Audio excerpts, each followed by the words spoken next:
Notre invité, François Poitou, musicien, bassiste, compositeur et producteur. François, bonsoir, bonjour. Comment aimeriez-vous qu'on vous présente ou comment aimeriez-vous vous présenter? Bonjour tout le monde, eh bien musicien-compositeur, c'est très bien. C'est à peu près on va dire 90-95% de mon activité. La production, c'est quand même un peu moins ce que je fais. Donc musicien-compositeur, c'est très bien. Bon, bah écoutez, donc c'est parfait. Première question.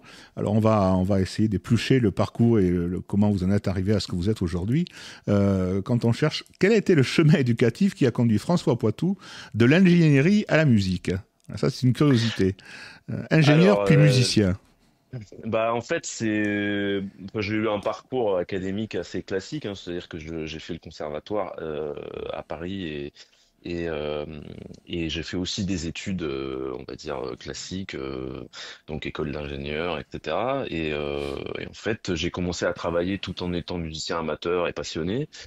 Et en fait, il y a eu un certain nombre de choses dans dans mon activité professionnelle qui m'ont donné envie qui m'ont, on va dire, moins donné envie de continuer dans cette voie-là et de plus donné, d'aller vers la musique. Et ça, c'est, comment dire, c'est comme un petit élastique qui s'est tendu au fil des années, qui s'est tendu, et au bout d'un moment, l'élastique a sauté, et j'ai sauté le pas, et puis je suis devenu musicien.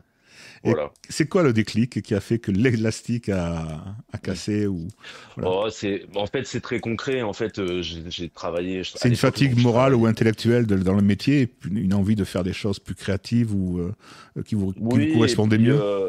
mais le déclic, ça, c'est, on va dire, c'est le truc continu. Mais le déclic, c'est qu'en fait, j'ai travaillé dans la finance Hmm. et en fait, c'était de 2009-2008 Ah là. oui, d'accord, ok. Et ça a été, bref, il y a eu plein de trucs qui se passaient pas bien. J'ai eu l'occasion de partir de mon boulot et de faire. En fait, c'est là où, en fait, quand il y a parce qu'il y avait un plan social en fait dans mon entreprise. Et en D'accord. fait, quand on fait un plan social, c'est ce qui m'a permis, puisque peut-être qu'on va en parler, c'est ce qui m'a permis de financer ma transition. Et en fait, j'ai financé le centre des musiques Didier Locoud grâce à ça. D'accord, ok. Oui, il y a une prime de départ, ou en tout cas voilà. Voilà. D'accord. Et donc là, vous partez donc ensuite sur un choix de vous former musicalement. Mm. Exactement. Donc là, c'est le centre des musiques Didier Lockwood. Vous pouvez nous en dire plus sur ce centre? Qu'est-ce qu'il offre comme prestation? Qu'est-ce que vous avez fait? Qu'est-ce qui vous y a intéressé? Pourquoi lui? Bah, c'est vraiment un centre Excusez-moi, enfin, c'est vraiment avant ce centre, vous jouiez quels instruments? Quels étaient vos instruments de prédilection? alors je jouais de la basse électrique et de la contrebasse. Je jouais les deux. D'accord. Je jouais un peu de guitare au coin du feu pour amuser les copains, mais on va dire de manière plus amateur. Mais j'avais déjà un très bon niveau en contrebasse et en basse électrique. Et en fait, le Centre des musiques Didier Lecout, c'est vraiment une école professionnalisante. C'est-à-dire que c'est vraiment la dernière étape. Les gens, il y a souvent, on dit qu'il y a soit le CMDL, donc le Centre des musiques Didier Lecout, soit le CNSM, donc le Conservatoire national de Paris, Ouais, qui ouais. sont les écoles vraiment professionnalisantes. C'est-à-dire c'est l'école où quand on va là-bas, bah, c'est pour devenir professionnel. Et donc en fait, il y a l'intérêt de cette école, le CMDL, c'est qu'en fait, il y a énormément d'intervenants extérieurs qui viennent en tant que prof. Donc on a beaucoup à la fois enfin on rencontre beaucoup de gens, beaucoup de musiciens, et on a beaucoup de sons de cloche différentes dans les cours, ce qui est très intéressant. Mhm. Et on a aussi, on peut, parce qu'avec les profs, il y a les cours, mais aussi on discute avec eux, et donc on se nourrit de leurs expériences, de ce qu'ils font.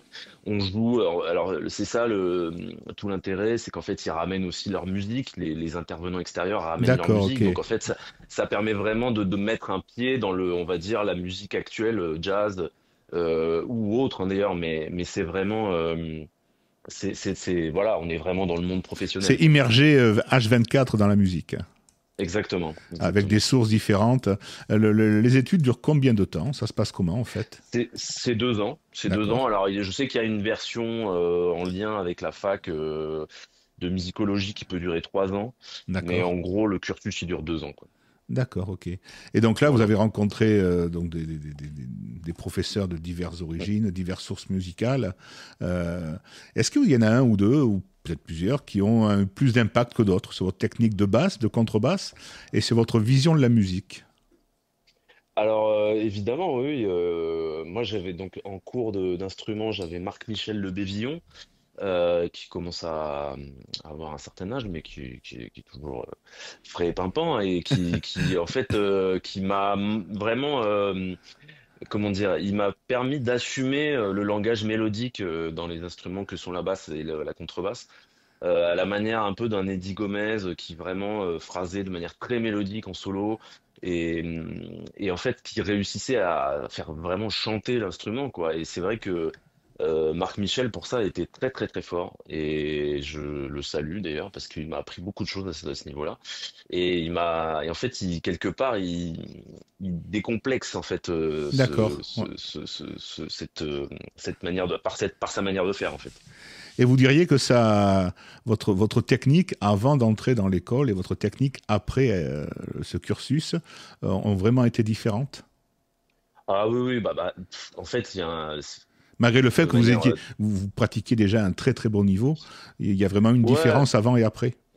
Oui, oui, oui, parce qu'en fait, c'est très challenging, comme on dit en anglais. C'est-à-dire Ouais. qu'en fait, vu qu'on joue tout le temps, on joue avec des mecs très bons, on voit des mecs très bons, on joue avec le soir, on continue à jouer, à répéter avec les musiciens qui sont là, parce qu'il y a plein de salles disponibles, etc. Et donc, en fait, c'est vraiment une sorte d'émulation constante qui permet de vraiment de passer à un niveau supérieur. Ouais, c'est comme un joueur, un très bon joueur de tennis et le pro. Enfin, vous pratiquez tellement, tellement souvent et avec tellement de gens que finalement le niveau s'en ressent et Bien sûr, la ouais. technique s'en ressent. Et ça vous a donné aussi cet esprit peut-être de jouer en groupe ou vous l'aviez avant ou comment ça? Moi, avant, j'avais déjà ce truc-là j'avais déjà mes petits projets jazz à moi, j'avais déjà envie de composer des morceaux et jouer en groupe de toute manière, c'est quasiment, quand on est musicien, c'est quasiment le premier truc qu'on fait, hein, même quand on a 12 ans et demi, Hmm. on a envie on a envie de jouer avec des gens, on a envie de monter un groupe. Moi, c'est comme ça. Moi, j'ai vraiment commencé la musique comme ça. C'est-à-dire que j'ai pas joué quand j'étais vraiment enfant. J'ai commencé très jeune ado. Et très jeune ado, c'était vraiment, on avait des guitares et C'est on pour les jouait entre copains, quoi. copains. Voilà, c'était avec les Ouais, copains. voilà, Hmm. exactement, exactement. Et la basse, vers quel âge? Bah la basse, en fait, j'ai commencé par la basse électrique justement parce qu'en fait, on jouait entre copains et Et il on en était manquait? fans. Et il en manquait. On était fans de jazz rock Hmm. et des Red Hot Chili Peppers Ouais, d'accord. où il y avait un bassiste très très renommé et très bon. Et donc moi, j'étais très content de faire de la basse et ça a commencé comme ça. Et voilà, ça a commencé vraiment dans la chambre de mon meilleur pote où il avait une guitare et moi j'avais ma basse et on faisait des morceaux ensemble. Je devais avoir 11 ans et voilà quoi. Et à 11 ans, vous composiez? Non, c'était juste, je Non, non, rejouais non. des... Ouais. Ouais, voilà. À 11 ans, on essayait de faire comme les grands, quoi. Et quel a été, je veux dire, au niveau technique, quel a été le moment où vous avez senti que ouais, j'ai les moyens de le faire? Je peux devenir ce que j'ai envie d'être. Hum, ah, c'est une bonne question, ça. C'est vrai que quand on... Bah, il y a certains morceaux à la basse électrique, parce qu'en fait, il y a une sorte de dieu vivant de la basse électrique, enfin, pas vivant, pardon, de Dieu qui n'est plus vivant, qui s'appelle Jaco Pastorius, qui a un peu été la star des années 70-80, bon, qui a eu une fin un peu tragique, mais en fait, c'est un peu pareil, ce que je disais sur Marc Michel, c'est pareil, c'est un gars qui a un peu emmener la basse quelque ailleurs, quoi, là où elle était, puisqu'en fait, il avait vraiment une vision très mélodique, mais à la fois très groovy aussi. Enfin, il a fait des albums solo où il faisait des trucs avec sa basse électrique que personne n'imaginait quasiment Hmm. faisable. Et c'est vrai que au final, quand on travaille ces morceaux-là, et qu'on réussit à les jouer, on se dit ah ouais en fait j'y arrive quoi. Ouais, Et parce que c'était c'est quand vrai même que un là, virtuose. C'était quand bah même voilà. le dieu vivant à l'époque, de son vivant. Bien sûr, bien C'était sûr, ah, bien sûr. le virtuose absolu. Hmm. Tout à fait. Et en fait, quand on réussit à jouer Donali, joué par Jaco Pastorius, donc le morceau de Charlie Parker, c'est en ouverture de son premier disque, il joue Donali, qui est un thème de bebop, Ouais, et il le joue à la basse électrique, juste basse électrique et congas. d'accord. Quand on réussit à faire ça, bah c'est vrai qu'on se dit ah, c'est pas mal quand même. C'est pas mal. J'ai peut-être une chance. Je peux Voilà, essayer. exactement, Et vos parents? exactement. Le milieu familial, comment a-t-il pris? Alors, vous avez suivi quand même un parcours très classique d'études, hein, mais Tout à fait. ce changement, donc, finance, je dirais, musique, le milieu familial vous a soutenu? C'était quelque chose qu'ils ont compris ou ça a été compliqué? Bah, les deux. Ouais, les deux. Les deux, parce qu'en fait, ils ont compris, mais à la fois, ça les a stressés quand même. Hmm. Ça les a stressés jusqu'au moment, en fait, un peu comme pour tout le monde, en fait. Au bout d'un moment, il y a une sorte de déclic, c'est-à-dire que quand j'ai commencé à l'époque, je me rappelle, c'était il y a une dizaine d'années maintenant, en fait, je tournais avec une chanteuse argentine qui s'appelle Natalia Docco. Ouais, Et vous en avez fait, fait pas mal de tournées avec. Hmm. j'ai fait pas mal de Hmm. tournées avec elle, et c'est vrai que à partir du moment où en fait, je me rappelle, je crois on avait fait une date à la Cigale, Hmm. vraiment à guichet fermé. Et c'est vrai que mes parents étaient là et ils m'ont dit, ouais, bon, bah, ok, maintenant, on a l'impression que ça va marcher, quoi. Enfin, que tu vas y arriver, quoi. Oui, parce que vous avez tourné quand même près de 3 ans avec elle, si j'ai bien Oui, compté. oui, oui, oui, Il y a eu oui, 2 tournées, des tout à fait. dizaines de concerts, donc voilà, je Mm. pense que les gens ont pu voir qu'effectivement, vous pouviez vivre de ce que vous faisiez et que vous le faisiez plutôt bien pour pouvoir jouer à un niveau international. Du coup, si vous enchaînez les voyages, les tournées, vous diriez que c'est la rampe de lancement de tout le reste, ces tournées, cet accompagnement. Alors, Natalia Doko, ouais, ça a été, Ouais. c'est vrai que ouais, ouais, je pourrais dire ça, parce que c'est vrai que c'est arrivé assez vite après l'école Lockwood, justement. Et c'est vrai que ça s'est plutôt bien goupillé, c'est-à-dire que c'est arrivé, je sais plus si c'était 1 an ou 2 ans après. Et c'est vrai que bah, quand on participe comme ça à une grosse tournée où il y a plein de dates, et ben on rencontre plein de gens, ce qui permet de faire un peu du réseau pour les années suivantes. Et puis on gagne aussi énormément en expérience, c'est-à-dire que Ouais. Mm. De l'assurance, faire confiance en soi. Ouais. Mm. exactement, exactement, ouais. Et c'est vrai que j'ai un souvenir d'un des premiers trucs que j'ai fait avec elle. C'est vrai que bah sur le coup, c'est un peu stressant. En fait, le premier truc que j'ai fait avec elle, vraiment la première fois que j'ai joué avec elle. Mhm. C'était un direct radio sur enfin sur France Inter, je pense. D'accord. Et j'avoue que un direct radio pour notre premier concert sur une radio nationale, je me rappelle que c'était bien stressant quand même. La pression était là. Et Ouais. ouais, bah ouais, parce que là, un direct radio, on peut pas se tromper, Pas on peut d'erreur. rien faire, Mm. hein. Mm. On n'a pas droit à l'erreur. Et puis en plus, il y a un truc un peu bête, mais quand on fait un concert, hein, ou quand on fait une vidéo, un truc filmé quoi, à la télé ou un truc comme ça, bah en fait la vidéo, ça amène autre chose. Là, Mm. la radio, il y a vraiment faut vraiment que la musique soit parfaite quoi. Ouais. Et donc, je me rappelle très bien de ce moment où je m'étais dit, là, ça y est, ça rigole pas, quoi. Ça rigole pas. Soit à la hauteur, Mm. François. C'est, euh, Exactement. Mm. Après, vous avez sur vos prestations un regard plutôt bienveillant ou plutôt trop exigeant. Comment vous diriez que vous analysez vos... Est-ce que d'abord vous vous écoutez après ou pas? J'ai rencontré des gens qui s'écoutaient pas après. Est-ce que vous faites partie de ceux qui s'écoutent et qui essaient d'analyser et qui ont plutôt un regard bienveillant ou dur et exigeant? Alors, j'ai plutôt tendance à m'écouter parce que j'aime bien voir comment je joue et je pense que ça fait partie quand même du boulot pour progresser. Et j'ai un regard, on va dire au début, j'avais un regard très négatif. J'étais très D'accord. exigeant. Et plus je vieillis, plus je suis lucide, on va dire. Je vais D'accord, pas dire ok. que je suis bienveillant, mais je suis lucide. C'est-à-dire que je me dis, oui, non, mais là, ça c'était bien, ça c'était moins bien, ça c'était super. Voilà. Maintenant, avec les années, l'expérience, je suis plus, comment dire, j'ai un regard, je pense que je me regarde avec plus de recul et j'arrive à voir ce qui est bien Et vous et acceptez peut-être ce ce que qui vous est à êtes progresser. finalement. Voilà. Tout en Exactement, oui, oui, sachant tout à que la fait. perfection, on veut dire, même si c'est une cible que tout le monde, enfin, qu'on cherche, c'est quand même très dur à obtenir. Par contre, donner le meilleur de soi, est-ce qu'il y a des soirées ou des concerts ou autres où vous dites, bon là, j'étais fatigué ou j'étais pas bien, ou voilà, ou Bien plus, sûr, oui, ouais. Et de manière oui, oui, générale, ça arrive ça. vous êtes plutôt bienveillant là. Vous êtes plutôt, vous dites, ouais, après tout, Bah, vu les conditions, c'était pas mal. Bah, en fait, ça, voilà, ça dépend aussi des conditions. C'est-à-dire que si on se dit, bon, là, tout était parfait et j'étais en forme et machin et j'ai fait n'importe quoi, bon, bah là, on se dit, ça va pas. Ça va pas du tout. Ouais. François, reprends-toi. Ouais, exactement. Si il y a un certain nombre de circonstances, si c'est le quatrième concert et qu'on a fait trois concerts super et qu'au quatrième on a commencé un peu à tirer la langue, bon bah Ouais. voilà, ça arrive, hein. Ouais, Ça arrive. on est que des Mm. humains finalement, hein. La, Exactement, la exactement. fatigue. Si je m'abuse, avant, vous avez créé le quartet jazz Yovo. Mhm. Oui. Vous pouvez nous en dire plus? Alors, avec qui et comment est venue l'idée? Qu'est-ce qui s'est passé? Parce qu'il y a Alors en quand même eu fait, ensuite, si j'ai bien compris, une centaine de concerts, ouais, deux ouais, ouais, albums on a fait un. autoproduits. Enfin, voilà, il y a eu des belles choses. Ça a C'est arrivé comment, en ça a fait? C'était mon premier groupe, quoi, mon premier groupe. Alors, en fait, quand j'ai fini, quand je faisais mes études d'ingénieur, en fait, j'étais dans une école de jazz à Paris qui s'appelait Arpège D'accord, et, ok. dans lequel j'ai rencontré un certain nombre de musiciens. Et en fait, c'est un groupe que j'ai créé avec ces gens-là.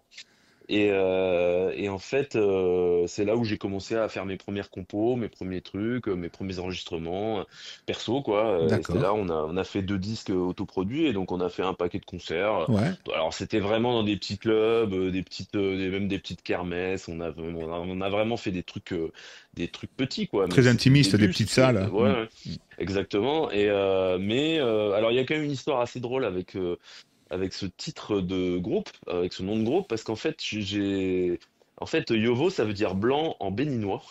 D'accord. Et en fait, D'accord. je suis allé bref, c'est ma compagne qui a une très bonne amie béninoise. Et en D'accord. fait, on était allé à son mariage au Bénin. D'accord. Et au Bénin, quand on est blanc et qu'on se trimballe dans les rues, tout le monde vous appelle Yovo, Yovo. D'accord, Et ok. en fait, je suis rentré en France et je me suis dit, ah tiens, c'est marrant, pour un nom de groupe, c'est assez rigolo. Ça pète aussi, ouais, tout à Et, fait. et donc, on a gardé ce nom-là parce qu'on trouvait ça marrant. Et en fait, pour la petite histoire, ce nom, en fait, ce qui s'est passé, c'est que pour ce groupe, j'ai créé une asso parce que parfois, on a besoin pour faire des factures, des machins, on a besoin Ouais. d'asso. D'accord. Et donc, l'asso, s'appelle Yovo Music. Et en fait, c'est resté. J'ai gardé la même asso. Le groupe n'existe plus, hein. Le batteur Ouais. maintenant, il joue avec Sarah McCoy, il joue avec Mm. plein de gens. On se recroise, mais on joue plus ensemble. Mais on est resté très copains, hein. Et en plus, il y a le saxophoniste, pareil, je le vois plus, mais on se recroise parfois. Et en fait, j'ai gardé l'assaut pour faire mon label, en fait. Parce que comme vous avez parlé tout à l'heure du fait que je produisais aussi mes disques, Ouais, tout bah en à fait, fait. mon label s'appelle Yovo Music du nom de mon premier groupe, en fait. D'accord. Et Voilà. j'ai vu accoler à Yovo Music Inouï Distribution. Ça fait Oui. Bénin et ça fait Ah, Esquimau. C'est vraiment oui, le, oui. le multiculturel et les antipodes. Ouais, ouais, bon, après, Inouï, je sais pas d'où vient leur nom, puisque c'est le distributeur de mon dernier disque. D'accord, ok. Ils sont très bien d'ailleurs, mais par contre, je sais pas d'où vient leur nom. Ça, je D'accord, sais pas. ok. Donc ce quartet, ça a été quand même aussi une manière de rentrer dans le milieu professionnel, le monde Tout à fait, ouais. professionnel. Vous en Mm. avez, si vous avez, quelles leçons vous en avez tiré finalement, avec le recul ou qu'est-ce que voilà, qu'est-ce que ça vous a appris sur vous, Bah, sur le travail avec les autres, sur les gens? ce que ça m'a appris, c'est déjà, tout à l'heure, vous parliez euh, à quel moment vous êtes dit, ah ouais, j'ai peut-être une chance de me défendre dans ce milieu. Bah, Ouais, c'est vrai que, en fait, avec les gens de ce quartet, ouais, bah, le batteur est devenu professionnel avant moi. Et d'accord, donc, ok. en fait, je l'ai vu devenir professionnel. Donc, moi, je me suis dit, ah oui, je joue avec quelqu'un qui y arrive. Il n'y a pas de raison que j'y arrive Le, pas. voilà, le saxophoniste était déjà professionnel et lui, c'est plus, lui c'était vraiment, il s'appelle Boris Blanchet, c'est Hmm, un très très très très bon saxophoniste ténor, très coltrénien avec un énorme son. Et lui, c'était plus au niveau de la composition, c'est-à-dire que lui, c'est quelqu'un qui avait plus d'expérience que nous, il était un peu plus âgé. Et en fait, quand je ramenais des compos, bah, je me rendais compte qu'il trouvait pas ça pourri, quoi. Et je me suis dit, ah ouais, en fait, mes compos de jazz, elles ont du sens, quoi. Et d'accord. donc, ça a été une sorte de validation De par mes miroir pairs, de entre ce que vous guillemets. faisiez, c'est du bon, Exactement. voilà. Tout à fait. Et ça fait 2 ou 3 fois que vous prononcez le mot là. Cette Mhm. source jazz, d'où elle vient? Oui. C'est la famille, c'est les amis, c'est vous? C'est Alors, bah, vous vous allez avez la parlé de mes chercher parents. où? Jeune, moins jeune? Ouais, ouais. En fait, vous avez parlé de mes parents tout à l'heure, et en fait, mes parents, ils m'ont apporté un truc, c'est ça. C'est-à-dire que ils étaient pas du tout musiciens, ils étaient amateurs de musique, enfin voilà, je sais pas à quel niveau, amateur de musique. Et en fait, quand j'étais enfant, on allait en vacances dans le sud-ouest chez mes grands-parents et tous les ans, on allait au festival de Marciac. D'accord, ok, Et donc d'accord. Ouais. tous les ans, j'ai des Donc c'est le jazz. souvenirs d'aller, Mm. voilà. Et donc on allait à Marciac et en fait j'y suis allé, je sais pas, quasiment 10 fois d'affilée et jusqu'à mon adolescence justement où là je commençais déjà, enfin je commençais à jouer de la musique et donc j'ai vu des concerts incroyables là-bas et c'est vrai que c'est hyper, il y a un truc hyper fascinant en fait de voir ces gens qui jouent une musique où ils improvisent, où ils font des solos, Mm. où ils ont une virtuosité assez hallucinante sur leur instrument. Donc c'est de là que ça vient, quoi. D'accord, ok. Et juste là, on va parler de l'instrument. Mhm. La relation artistique à la basse électrique, en fait, qu'est-ce qui vous a plu dans cet instrument? Ouais, qu'est-ce qui vous a plu? Qu'est-ce qui vous a entraîné? Qu'est-ce qui vous a fait persévérer? Alors, moi, Et le type de dans la vie. matériel, alors ça sera pour les gens qui connaissent déjà bien. Moi, j'y connais rien, mais je Mhm. pose la question. Vous utilisez quel Mhm. type de matériel? Alors, à travers les années, j'ai changé un peu. Aujourd'hui, je suis sur du très, très, très, très, très standard, même si c'est de la très bonne qualité. C'est-à-dire que j'ai une Fender Jazz Bass américaine et une Précision. Pareil, précision, une Fender Précision. C'est vraiment la précision sur laquelle je joue le plus. Parce qu'en plus elle est vintage, elle est super, elle sonne vraiment. C'est une basse qui date de 76. Ah oui, d'accord. Donc elle a un certain âge, comment dire, le vernis a un petit peu vécu, mais c'est joli. C'est presque une relation de Et couple. C'est une. tout à fait, tout à fait. c'est- Et donc, ça, c'est pour le matériel. Moi, je switch entre les deux et je trouve que avec les deux, j'ai quand même une un gros panel en termes de son. Après, il y a des trucs, il y a des, certains sons sur lesquels il me faudrait d'autres basses, mais Hmm. on va dire que ça m'est jamais, enfin, pour l'instant, j'en ai pas vraiment eu besoin. Et Ouais, ce puis que vous voilà, vouliez faire, vous pouvez l'y faire, voilà, avec les instruments. voilà, Hmm. exactement. Exactement. Et donc la relation avec cet instrument, alors c'est marrant parce que moi je pense que dans la vie, parfois on fait des choix, je sais pas comment dire, par hasard ou pas par hasard, enfin Est-ce que le voilà. Et hasard puis en existe? fait, ouais. Et en fait, ce que je pense que ce qui compte, c'est pourquoi on continue en fait, pourquoi on Oui, insiste. exactement. C'est pour ça que je vous pose la question. Et, Qu'est-ce qui vous a fait que?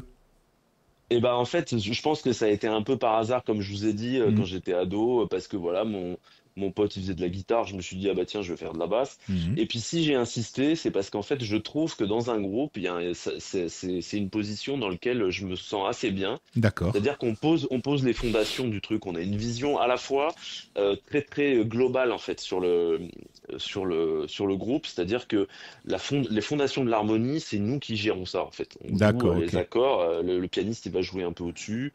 Nous on pose les bases. Et je trouve que cette position où en fait on a une sorte de position un peu en recul tout en étant évidemment dans la musique, hein, Hmm. mais où en fait on pose les bases pour la construction de tout l'édifice, je pense que c'est quelque chose qui me va bien et dans lequel je me sens bien. C'est parfait, ça amène Voilà. ma prochaine. Mhm. Comment vous décrirez votre rôle dans un groupe en tournée ou avec une chanteuse? C'est pas seulement l'exécutant, il y a du partage, il y a de l'échange. Et vous, comment vous qualifieriez ce que vous apportez?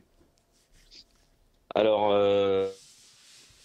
c'est une question qui n'est plus musicale quelque part, hein, c'est Exactement, humain c'est quoi. humain. Voilà, tout à fait. Ouais, ouais, c'est-à-dire que, en fait, ça dépend des gens qu'on a autour de soi.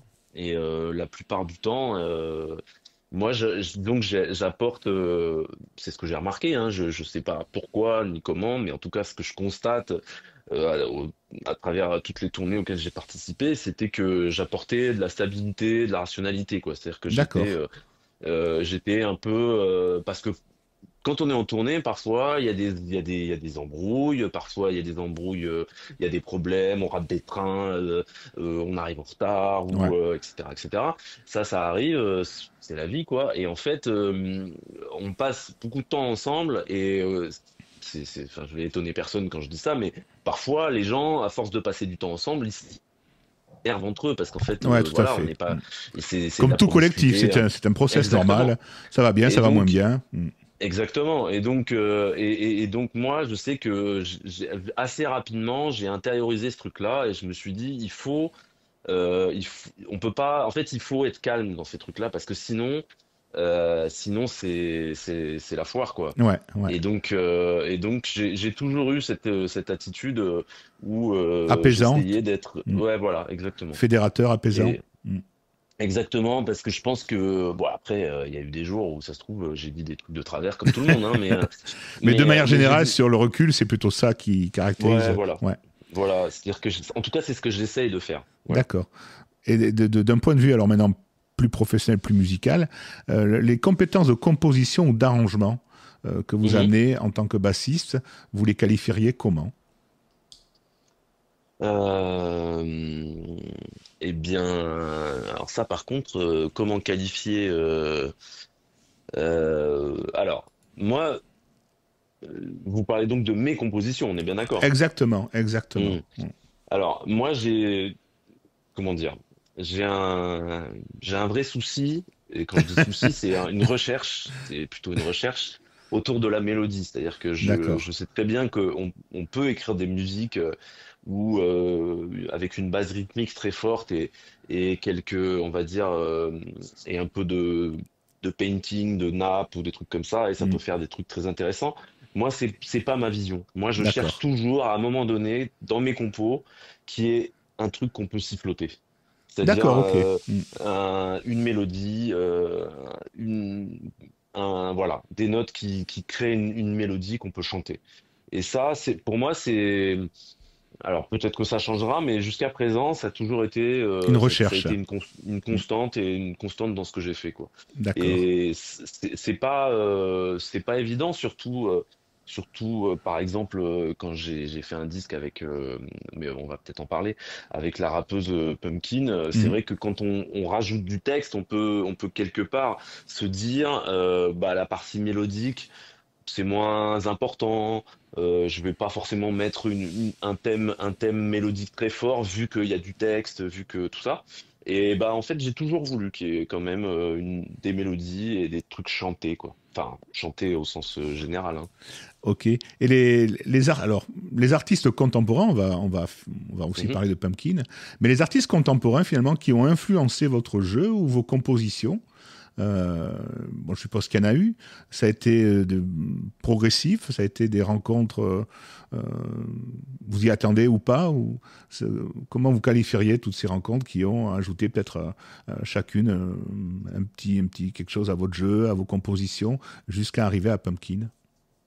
Alors, alors les gens qui m'ont influencé, je les ai pas tous rencontrés, hein. Parfois, c'est juste des disques que j'ai écoutés, Que vous avez hein. écouté, ouais, tout à fait. Et moi, j'utilise souvent cet exemple parce que pour moi, c'est quelqu'un qui a une carrière incroyable et il y a un bassiste que je respecte beaucoup, c'est pas le seul, hein, mais il y a un bassiste, je trouve qui me correspond bien, c'est Dave Holland. Dave Holland, D'accord, ok. c'est un bassiste américain qui a à la fois collaboré avec un certain nombre de musiciens incroyables et qui a été donc embauché comme très bon bassiste Hmm. et aussi à travers ses groupes les musiques qu'il écrit a vraiment créé une œuvre euh, voilà, sur plusieurs décennies.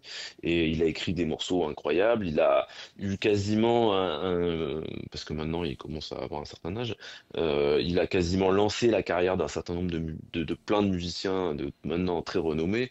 C'est vraiment et ce côté bassiste et compositeur que je trouve vraiment très impressionnant chez lui, et notamment parce que ses compositions sont très intéressantes et très varié, puisqu'il a vraiment fait beaucoup de disques.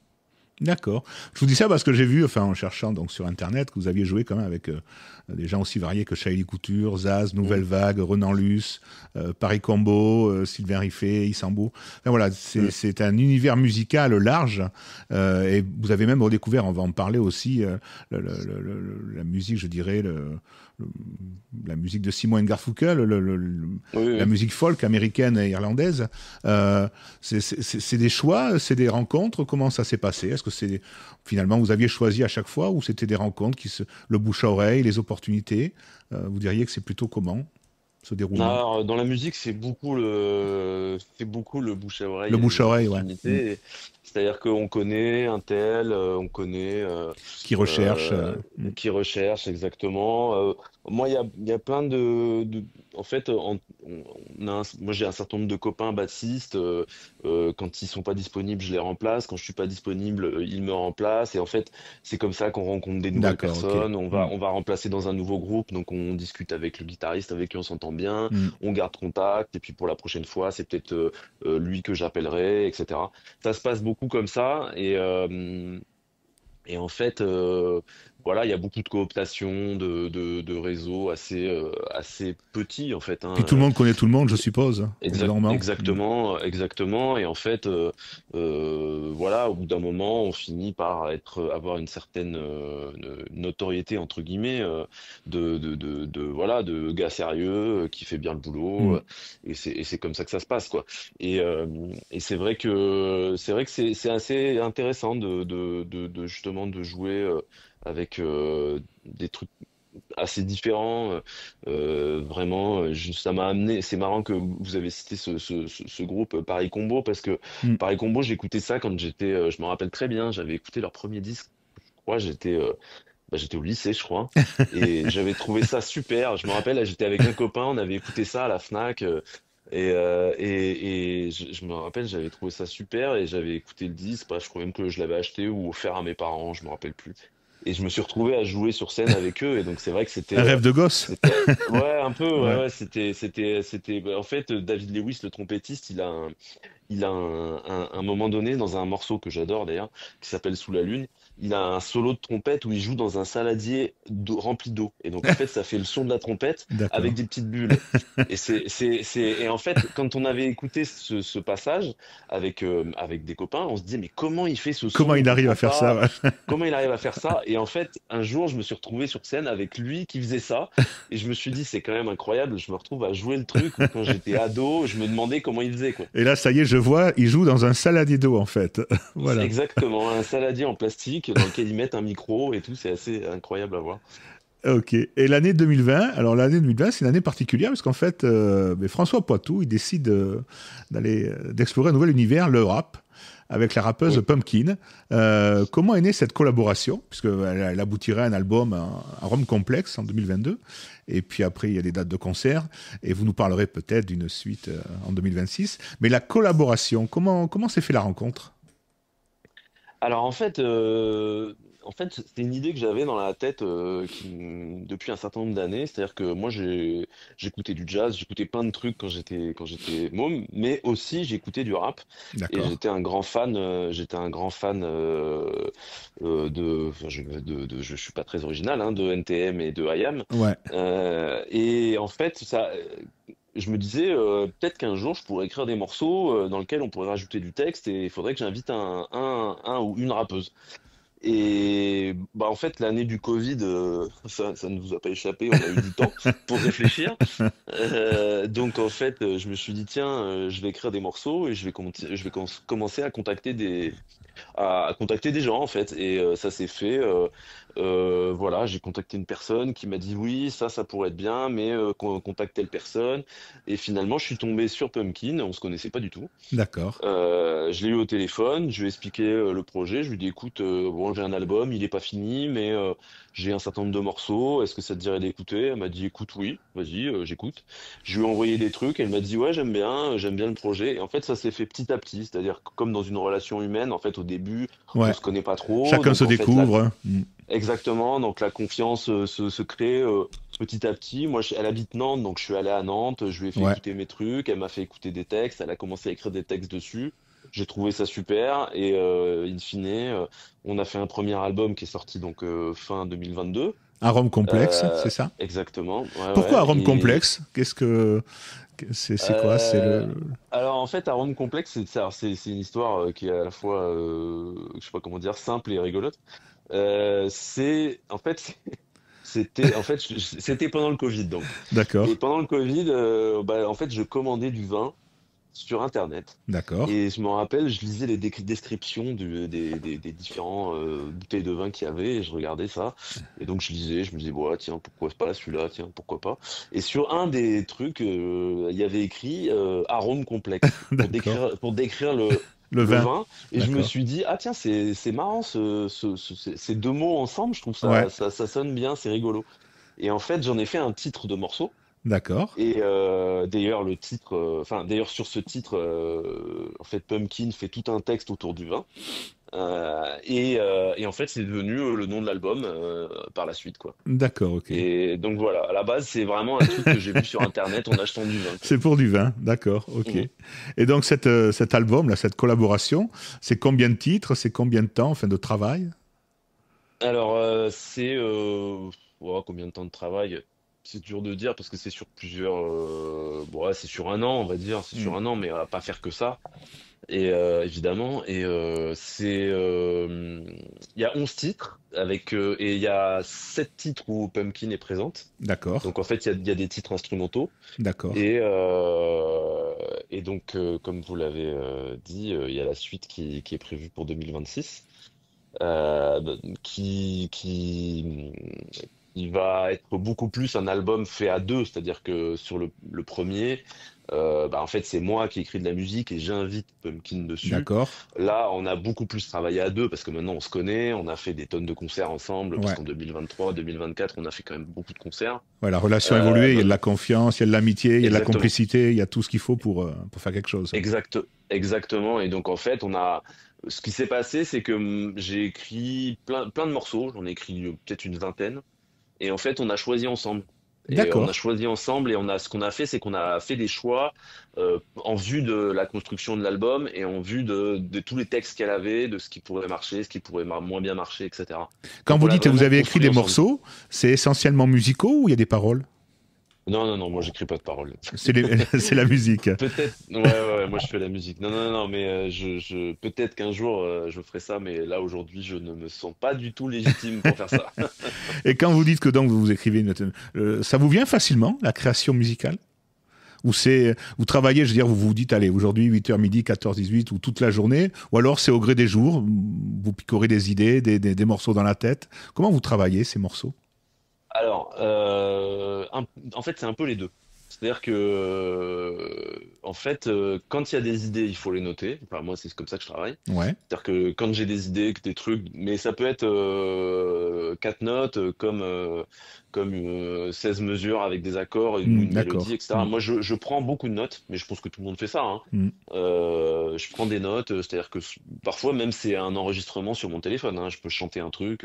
D'accord, ok. En fait, dès que j'ai des idées, Y j'essaie de compris les en pleine noter nuit, parce que ça vous arrive? En pleine nuit de vous lever, de vous dire, oh, ça c'est chouette. Non, non, Non? non, non, non, non, non, non, n'exagérons pas. Non, non, ça m'est jamais arrivé. Peut-être que ça arrive à certaines personnes, mais moi, ça m'est jamais arrivé, non. D'accord. Mais donc, en gros, je note les trucs et je me dis, on sait jamais, ça servira. Et force est de constater que Ça parfois sert. ça sert. Et puis, il y a des phases comment dire, on est plus contraint. C'est-à-dire que là, voilà, faut que j'écrive des morceaux parce qu'il y a l'album avec machin qui arrive, etc. Donc, faut que j'écrive des morceaux. Et là, bah, justement, c'est le moment où on ressort un peu les idées qu'on a eues, on réfléchit, on se demande où on veut aller. Et, comment dire, comme je vous ai dit, avec l'âge, je finis par être un tout petit peu lucide et serein et sur mes C'est la compétences sagesse. exactement. Et enfin, je dois admettre que j'y arrive plutôt facilement. C'est-à-dire que D'accord, ok. j'ai rarement le syndrome de la page blanche, etc. J'écris des trucs. Alors après, tout n'est pas parfait, hein, Mm. évidemment. Mais, Mais c'est mais plutôt fluide et ça arrive plutôt facilement. ouais, voilà. J'ai souvent des trucs à dire, en fait. Ce qui est plutôt bien, pourvu que ça dure. Pourvu que ça- Voilà. Et en général, les morceaux, c'est des morceaux qui finissent par faire combien de minutes?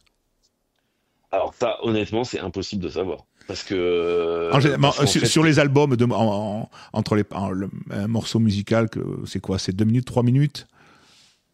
bah, ça, c'est plutôt un format chanson, hein. En Ouais, jazz, ça peut être plus long. Ça peut être plus long. Il peut y avoir des solos qui peuvent être plus longs, il peut y avoir des parties improvisées qui peuvent être plus longues.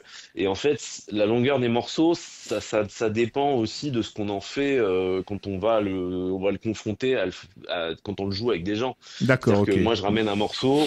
Alors, c'est sûr que quand on écrit, on va dire, une partie instrumentale par exemple, pour un truc de rap ou un morceau de rap, etc., où il va y avoir couplet, refrain, bon, bah là, on sait à peu près ce qui va se passer. Hmm. Mais à partir du moment où on considère que les instrumentistes avec qui on va jouer, on va leur laisser une possibilité de faire un solo à tel endroit, que à la fin, il va y avoir une sorte de coda un peu improvisé, Hmm. bah en fait, on peut découvrir en répétant, on peut se dire, ah non, mais ça, en fait, c'est super, il faut que ça dure plus longtemps. Et D'accord, donc, en ok. fait, le Hmm. morceau, il prend 2 minutes de plus, quoi. Hmm.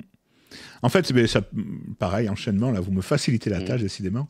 Le- les formats de concert que vous préférez, ou en tout cas qui vous apportent le festival, des SMAC, des salles intimistes, des orchestres, qu'est-ce que vous préférez, en fait, au final? Le festival, c'est sympa quand même, hein. Le Ouais, festival, c'est sympa parce qu'en fait, bon, alors après, il y a beaucoup de formats hein, pour les festivals, mais c'est vrai que le festival où les gens viennent pour ça, où sont vraiment disposés viennent là pour écouter de la musique, c'est quand même super sympa parce que je sais pas comment dire, il y a un côté vacances, un côté on est là vraiment pour prendre du pour prendre du plaisir en plaisir et écoutant profiter, quoi. Hmm. et voir écouter des trucs qu'on connaît pas, découvrir un nouveau groupe.